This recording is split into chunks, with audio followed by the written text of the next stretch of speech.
देश के 12 कोनों में बने 12 ज्योतिर्लिंग अपने अपने महत्व को रखते हैं, लेकिन उनमें सबसे खास है 12वां और आखिरी ज्योतिर्लिंग, जिसे घृष्णेश्वर ज्योतिर्लिंग के नाम से जानते हैं। ये ज्योतिर्लिंग बाकी 11 ज्योतिर्लिंगों से काफी अलग है। एक तो इसके गर्भगृह में पुरुष बिना शर्ट के अंदर जाते हैं, और दूसरा इस ज्योतिर्लिंग की स्थापना में इस सरोवर का बहुत बड़ा रोल है। नमस्कार दोस्तों, मैं साइकिल से पूरा इंडिया घूम रहा हूँ और आज मेरी साइकिल यात्रा को 99 दिन हो गए हैं। और दोस्तों, आज के ब्लॉग में मैं आपको बेहद ही खास चीज़ दिखाने वाला हूँ।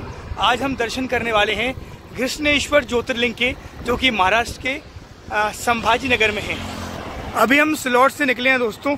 रात को हमने सिलौट में ही रेस्ट किया था और अब हम जाने वाले हैं घृष्णेश्वर ज्योतिर्लिंग महादेव।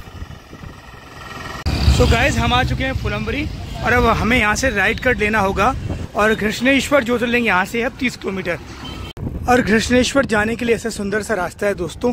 सामने पहाड़ियाँ दिखाई दे रही हैं, दाएं तरफ भी बाएं तरफ भी। सो पहाड़ियों से घिरे हुए खूबसूरत से गांव हैं जो कि हमें बीच बीच में मिल रहे हैं। और आगे हमें अभी खुलताबाद एक शहर मिलेगा और उसके बाद फिर घृष्णेश्वर ज्योतिर्लिंग।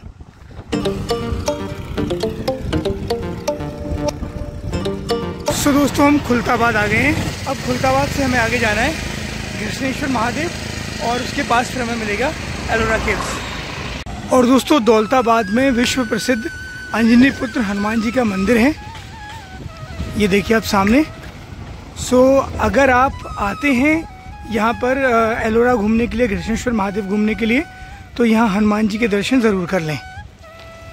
सो लेफ्ट साइड में सिटी है खुलताबाद और अब 5 किलोमीटर यहाँ से बची हुई हैं एलोरा केव्स और घृष्णेश्वर महादेव मंदिर। तो ये रहा औरंगजेब आलमगीर हाफिज खलील चौक और ये सीधा हमें जाना है एलोरा के लिए। सो बेहद ही खूबसूरत रोड है दोस्तों, ये देखिए। हमें यहाँ भी अजंता की तरह नीचे खाट खाट होकर उतरना पड़ रहा है। बेहद ही सुंदर रास्ता, वाह। ये देखिए नीचे वहाँ पे पूरा शहर है। और दोस्तों देखिए, सामने हम पहुंच चुके हैं घृष्णेश्वर ज्योतिर्लिंग, जो कि हमारा 5वां ज्योतिर्लिंग है।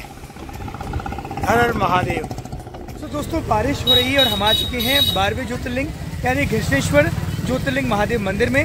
और इस ज्योतिर्लिंग के बारे में कहा जाता है कि ये 12वें नंबर पर आता है और कहते हैं कि अगर आप ज्योतिर्लिंग की यात्रा कर रहे हैं और अगर आपने घृष्णेश्वर ज्योतिर्लिंग के दर्शन नहीं किए तो फिर ये आपकी यात्रा अधूरी मानी जाएगी और सबसे आखिर में इस ज्योतिर्लिंग के दर्शन किए जाते हैं। यहाँ से होती है मंदिर की एंट्री और एंट्री से ही आपको ऐसे प्रसाद वाले और ये सब पूजा वाले मिल जाएंगे। यहाँ से कितने का दिया ये पूजा का सामान? 20 रुपए का। सो गाइस, आप यहाँ से 20 रुपए का ये फूल ले सकते हैं। ये पूरी डलिया 20 रुपए की है। 20 का फूल आता है, बाकी सामान लेंगे ना तो 250 रुपए उल्टा सा। ये डलिया कितने का है? ये 50 रुपए। 50 रुपए में अंदर ले आ सकते हैं। Thank you. दोस्तों, आप यहाँ से पूजा का जो सामान है, फूल वगैरह है, वो ले सकते हैं। और यहाँ पे पार्किंग है, जहाँ पे देखिए सामने हमने अपनी छोटी नंदी लगा दी है, आपको दिख रही होगी। और यहाँ पे कई सारी आपको पूजा की दुकानें मिल जाएंगी। ये पुराना मंदिर है। ये देखिए सामने आपको मंदिर दिखाई दे रहा होगा, घृष्णेश्वर ज्योतिर्लिंग। दूसरे ज्योतिर्लिंग के कंपैरिजन में यहाँ उतनी ज़्यादा भीड़ भाड़ नहीं रहती या फिर उतना ज़्यादा लंबा नहीं है। मुश्किल से आपको 50 मीटर चलना होगा मेन रोड से और आप ये मंदिर की तरफ आ जाएंगे। ये है 12वें ज्योतिर्लिंग मंदिर की ओर, आपको यहाँ से जाना होगा। और अंदर मोबाइल या इलेक्ट्रॉनिक सामान ले जाना अलाउड नहीं है। तो आपको ऐसे बाहर दुकानें मिल जाएंगी जहाँ पे आपको ये अपना सेलफोन या जो इलेक्ट्रॉनिक सामान है वो आप जमा कर सकते हैं। नमस्ते भैया, मोबाइल वगैरह जमा करना होता है, कितना चार्ज लगता है जमा करने का? 5 रुपये का मोबाइल। सो गाइस, हमें भी जो अपना इलेक्ट्रॉनिक सामान है वो जमा करना होगा क्योंकि वो मंदिर में ले जाना अलाउड नहीं रहता है। सो दोस्तों, अंदर मोबाइल ले जाना अलाउड नहीं है। आप यहाँ से दर्शन कीजिए। ये देखिए, ये है भव्य ज्योतिर्लिंग का शिखर।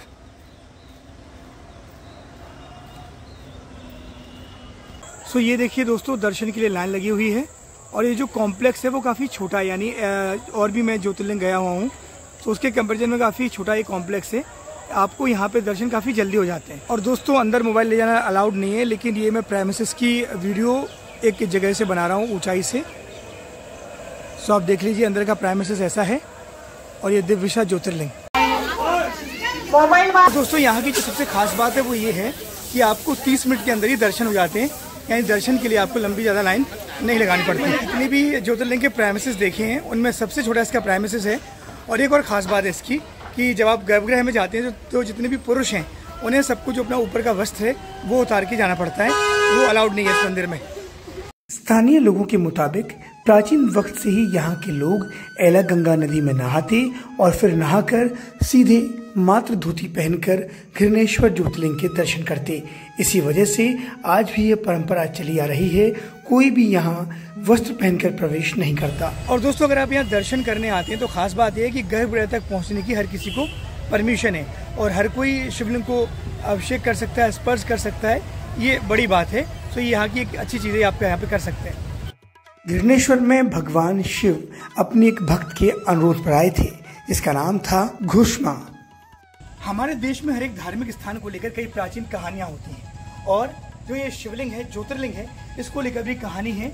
और कहते हैं कि अगर आप इस शिवालय के दर्शन नहीं करेंगे तो आपकी जो घृष्णेश्वर ज्योतिर्लिंग है उसकी यात्रा अधूरी मानी जाएगी।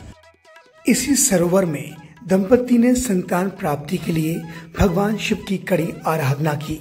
कि यहाँ के देवगिरी पर्वत पर एक सुधर्मा नाम का ब्राह्मण अपनी पत्नी सुधेया के साथ रहता था, लेकिन उन्हें कोई संतान नहीं थी और इसी की वजह से उसकी जो पत्नी थी सुधेया, उसने अपने पति सुधर्मा का विवाह अपनी छोटी बहन घुष्मा से कर दिया, जिनके नाम पर जो है वो घुष्मेश्वर ज्योतिर्लिंग का नाम पड़ा हुआ है। कहते हैं कि शुरू में तो सब ठीक था, दोनों बहनें खुशी खुशी रहती थी, लेकिन जब घुष्मा को ज्यादा खुश देखा सुधेया ने तो उसके अंदर द्वेष जाग गया और उसने जो है उसके शादीशुदा बेटे का जो है टुकड़े कर दिए रात में सोते समय और इसी शिवालय में लाकर जहाँ पे वो शिवलिंग बनाती थी घुष्मा, उसने जो है उसको डुबो दिया। घुष्मा को संतान प्राप्ति के बाद बड़ी बहन सुधेया उससे नफरत करने लगी और इसकी नफरत इतनी ज्यादा बढ़ गई कि उसने घुष्मा के पुत्र को मारकर इसी तालाब में फेंक दिया जहाँ पर घुष्मा शिवलिंग का निर्माण करती थी और कड़ी तपस्या करती थी। ये घुष्मा की शिव भक्ति का ही प्रताप था कि उसका बेटा मरा नहीं बल्कि इसी शिवालय से बाहर निकल आया।